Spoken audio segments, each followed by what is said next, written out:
Hai Mandirian, apa kabar? Semoga dimanapun berada, Mandirian selalu dalam keadaan sehat dan bahagia ya.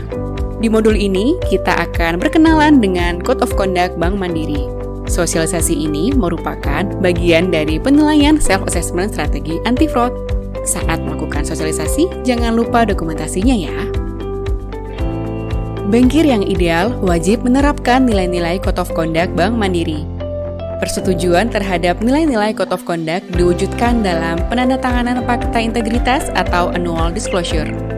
Jika Mandirian menolak membuat Annual Disclosure, maka dapat dikenakan sanksi pemberhentian. Dan jika dalam pengisian Annual Disclosure diketahui terdapat pelanggaran, maka akan dikenakan sanksi sesuai peraturan disiplin pegawai. Code of Conduct merupakan pedoman perilaku jajaran bank dalam menjalankan tugas dan kedinasan sehari-hari, serta dalam melakukan hubungan bisnis dengan para nasabah, rekanan, maupun rekan sekerja. Berikut adalah hal-hal yang diatur dalam Code of Conduct Bank Mandiri. Pertama, benturan kepentingan atau conflict of interest. Kedua, kerahasiaan. Ketiga, penyalahgunaan jabatan dan gratifikasi. Keempat, perilaku insiders. 5. Integritas dan akurasi data bank. 6. Integritas sistem perbankan. Dan terakhir, keuangan berkelanjutan. Nah, selanjutnya kita bahas 7 pedoman tadi satu persatu ya. Pertama, benturan kepentingan atau conflict of interest adalah suatu kondisi di mana pegawai bank dalam menjalankan tugas dan kewajibannya mempunyai kepentingan di luar kepentingan dinas, sehingga dimungkinkan kehilangan objektivitas dalam setiap pengambilan keputusan dan kebijakan. Oleh karenanya, seluruh jajaran bank wajib menghindari kegiatan yang dapat menimbulkan benturan kepentingan, baik pribadi, keluarga, atau pihak lain. Selanjutnya, kita bahas tentang kerahasiaan. Kerahasiaan ini meliputi segala informasi atau data yang wajib dirahasiakan sesuai peraturan perundangan yang berlaku maupun ketentuan internal bank.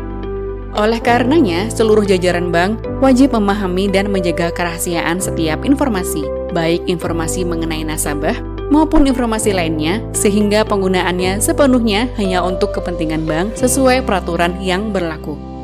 Untuk menghindari penyalahgunaan, penyebaran informasi nasabah di lingkungan internal bank dilakukan secara hati-hati dan hanya kepada pihak yang berkepentingan.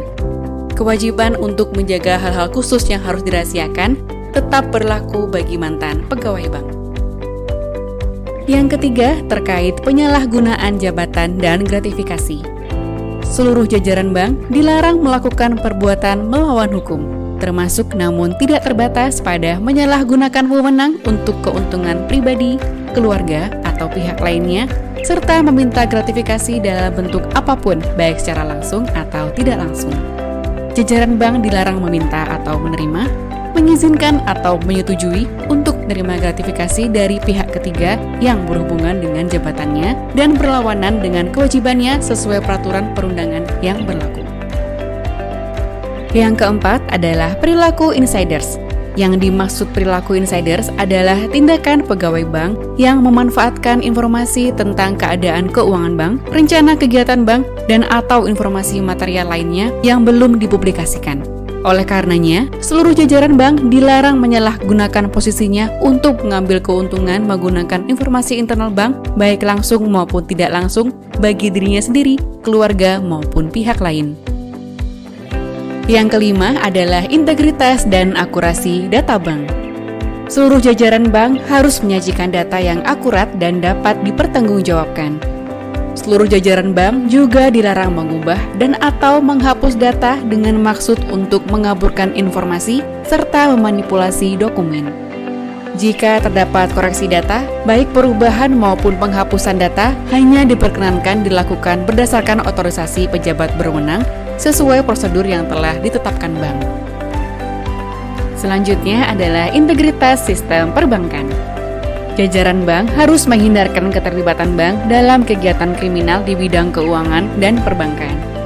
Oleh karenanya, seluruh jajaran bank wajib melakukan tindakan preventif dalam mendeteksi rekening yang dicurigai digunakan untuk kegiatan money laundering, pendanaan teroris, korupsi, dan tindak kejahatan lainnya.